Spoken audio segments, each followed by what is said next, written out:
Assalamualaikum. Hai, jumpa lagi bersama Kak Ina dalam video pembelajaran.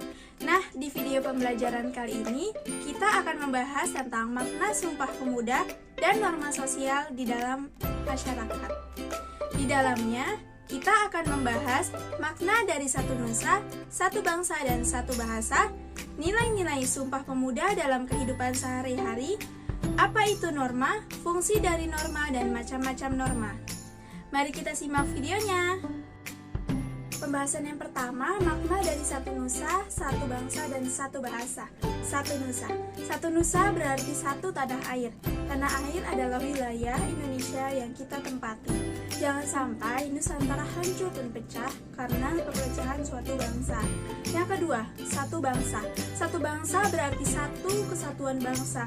Keragaman suku bangsa menjadi alat pemersatu bangsa karena keragaman adalah tiang persatuan Indonesia. Beragam suku bangsa bukanlah sebuah perbedaan. Dengan demikian, antar suku bangsa harus padu. Yang ketiga, satu bahasa. Bahasa adalah alat komunikasi yang diucapkan secara lisan. Di Indonesia, terdapat satu bahasa nasional, yaitu bahasa Indonesia, yang menjadi penghubung antar suku. Selanjutnya ada nilai-nilai inti kebinekaan. Nilai yang pertama adalah keberagaman etnis dan ras.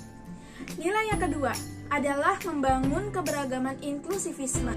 Nilai yang ketiga adalah kesadaran budaya multikultural. Yang keempat, membangun sikap sensitivitas gender. Yang kelima, membangun toleransi. Nilai-nilai Sumpah Pemuda dalam kehidupan sehari-hari. Yang pertama, di lingkungan keluarga. Di lingkungan keluarga, kita dapat mengamalkan nilai-nilai Sumpah Pemuda dengan cara saling menghormati, saling menolong, saling menghargai pendapat, saling menyayangi sesama anggota keluarga, dan bekerja sama dalam menyelesaikan pekerjaan di rumah. Yang kedua, di lingkungan sekolah. Nilai-nilai Sumpah Pemuda yang dapat kita amalkan di lingkungan sekolah yaitu tekun belajar untuk meraih cita-cita, tidak ada perkelahian antar siswa maupun antar sekolah, dan menghargai keberagaman yang ada. Yang ketiga, di lingkungan masyarakat.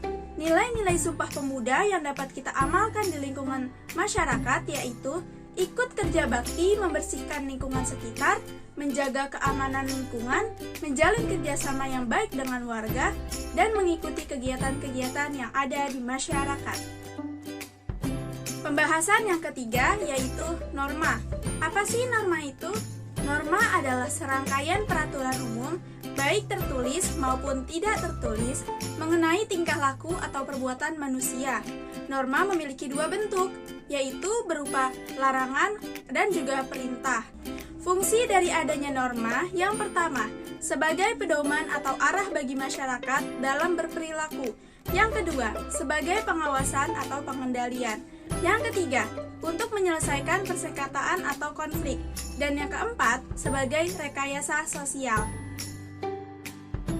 Macam-macam norma yang ada di dalam masyarakat.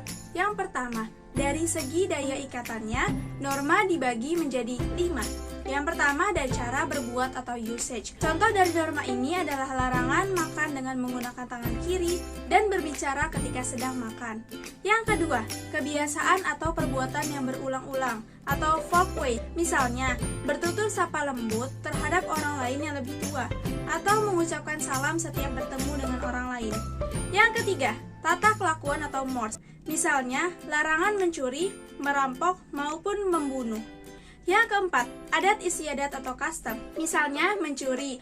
Yang kelima, hukum. Contohnya, peraturan dalam mematuhi rambu-rambu lalu lintas dan larangan berbuat kriminal. Dari segi aspek-aspeknya, norma dibagi menjadi 4. Yang pertama, ada norma kesusilaan.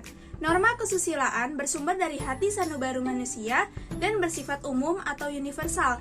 Contohnya, berkata jujur, sikap ramah bertetangga, dan menolong orang yang kesulitan. Yang kedua, ada norma kesopanan.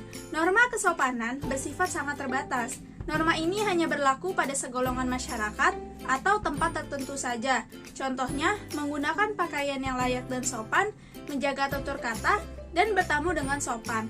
Yang ketiga, norma hukum. Norma hukum merupakan norma yang mengikat semua manusia. Karena norma hukum bersifat memaksa. Contohnya, wajib membayar pajak, tidak berbuat kejahatan, dan menaati peraturan lalu lintas. Yang keempat, norma agama. Norma agama bersumber dari Tuhan dan bersifat wajib ditaati atau dipatuhi oleh manusia. Contohnya, menjalankan kepercayaan agamanya dengan baik, saling menghormati kepercayaan orang lain, dan menjaga kerukunan antar umat beragama. Sampai di sini dulu ya video pembelajaran kita hari ini. Sampai bertemu lagi. Bye-bye.